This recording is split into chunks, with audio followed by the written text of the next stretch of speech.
According to Wikipedia, a World's Fair is a large international exhibition designed to showcase achievements of nations. These exhibitions vary in character and are held in different parts of the world at a specific site for a period of time, ranging usually from 3 to 6 months. But what if that is just what we're being told in order to hide the true history of humanity and remove and reclaim the landmarks of an entire civilization that actually dwelled and thrived in these specific locations long ago? Well, tonight on Conspiracy Theories and Chill, we're going to look at some of the early World's Fairs and see what, if anything, they have in common, what they might have really represented or even took place to hide, and whether we're being told the truth about these events at all. Let's start by looking at the world's first World Fair in 1851, which was by far the biggest event of the 19th century, and was held inside one spectacular and historically out-of-place building. The Crystal Palace that had sprung up in one of London's largest public spaces. Glittering in the sunlight, it was truly a sight to behold. The first prefabricated building of its kind. The enormous glass house incorporated 300,000 sheets of glass in the largest size then ever made. Held in position with some 24 miles of patent guttering. In just 9 months, this magnificent building had become a shining landmark on the capital skyline. The completed building was a sight to behold. 562 meters long, 124 meters wide, and towering 30 meters high over Hyde Park. That's about 10 stories high. Most importantly, this colossal feat of engineering was finished on time. This amazing structure was supposedly built in 9 months with 19th century technology. And you could tell me it took 3 times as long to construct and I'd still give you heavy side-eye. Just look at the intricacy and detail and then imagine this being done with 19th century technology and horses and buggies. How did they manufacture, move, and assemble this structure at all, much less in just 9 short months? What if they didn't? What if it was actually always there? What if the World's Fairs were used as an excuse to demolish ancient architectural heritage left over from a hidden advanced society? These World's Fairs are famous for unexplained out-of-time architecture. These massive structures are all said to have been built rapidly for the purpose of these World's Fairs and then demolished afterwards. Why would they do that? Why create such beautiful buildings just to demolish them? And what inspired these creations that all seem to come from the same society, style, and time period? For more comparison, let's move ahead a bit in time to the World's Fair of 1893 in Chicago. You were told that the city of Chicago once held the World's Columbian Exhibition to publicly celebrate Columbus discovering America. The year of it was 1893, and the Great Economic Panic was already underway. But some 27 million people, a number equal to half of the entire United States population at the time, is said to have arrived from around the world to behold 200 newly erected buildings on 600 acres of reclaimed swamp, all of which had come to fruition within 2 years of its initial planning. All of this great white city, was said to be built in just 2 years. The official story is that the Great White City was built akin to a movie set. Facades were made not of stone, we are told, but a mixture of plaster, cement, and a jute fiber called staff, all of which was then painted white in order to give the Chicagoan Camelot its gleam. Apparently, 27 million people were said to have braved the frontier by boat, buggy, and train to converge upon Chicago in order to be wowed by a neoclassical city built of glue and popsicle sticks that was only made to look like the real thing.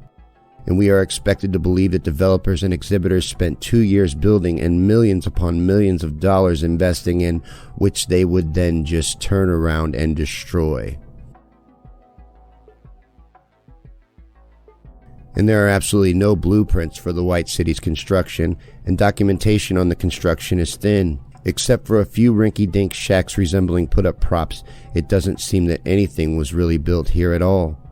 And then they just destroyed it? Now let's look at the World's Fair of 1878 held in Paris, France.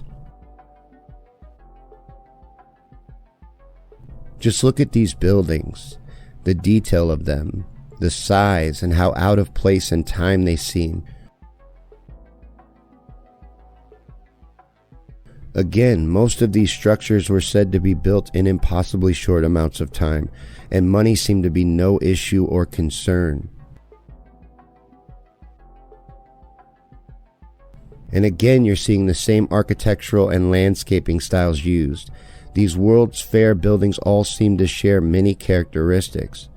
Fortunes were said to have been spent constructing all of this just for the fair, just to display it for a short time, and then demolish it. Now let's go ahead a little further to the US. In April 1904, St. Louis, Missouri opened its doors to the world for what was officially called the Louisiana Purchase Exposition, but was widely known as the St. Louis World's Fair. Millions of dollars had again been spent to build the 1,200-acre fairgrounds and its nearly 1,500 buildings, a huge scale that ended up delaying the opening by a year. During the 8 months the fair stayed open, it's said that nearly 20 million people paid a visit. Now on display were marvels of technology, agriculture, art, and history, and there were amusement rides and entertainment to be found in a section called the Pike. The fair introduced a huge audience to some relatively new inventions which was common of these fairs, such as private automobiles, outdoor electric lighting, and the X-ray machine. And again, after the fair closed, nearly all of its structures were demolished within a short period of time. All of these impressive structures built for one event in the middle of the country? Why? Why build these beautiful structures complete inside and out? You could go into these buildings. They were real buildings. Why go to all of that trouble? Just look at the intricacy and detail of these structures. Consider then the time periods that we are discussing and the means that they would have had to construct them at the time, not to mention the massive expense. $1 million back then is like saying billions today. Why would so much money be invested into such extravagance just to demolish it afterwards in nearly every instance? These buildings are pieces of art. They are breathtaking to say the least. All the way back to the very first World's Fair so far, they share this particular trait of unexplained and seemingly out of time and place structures. And in all instances, these beautifully detailed pieces of art were destroyed soon after the fairs ended. But why do these structures from different places and time periods seem to match each other so closely? Is it possible that all these different World's Fairs architecture seems to match each other for a particular reason? What if these structures were already there, and these early World Fairs were to explain these unexplainable and amazing pieces of architecture to the masses, and at the same time erase the existence of a previous advanced civilization?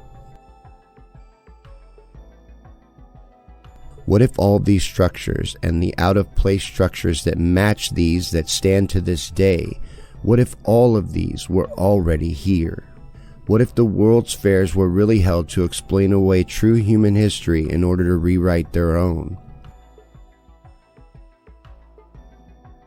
To believe that these were all just put together as events and that such extravagance and money was just thrown around to make the impossible real is just insanity, in my opinion.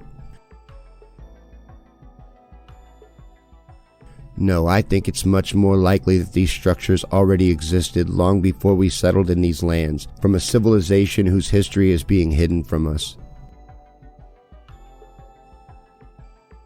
This has been a look into the truth of the early World's Fairs from Conspiracy Theories and Chill, and I'm sure we will be revisiting this topic very soon.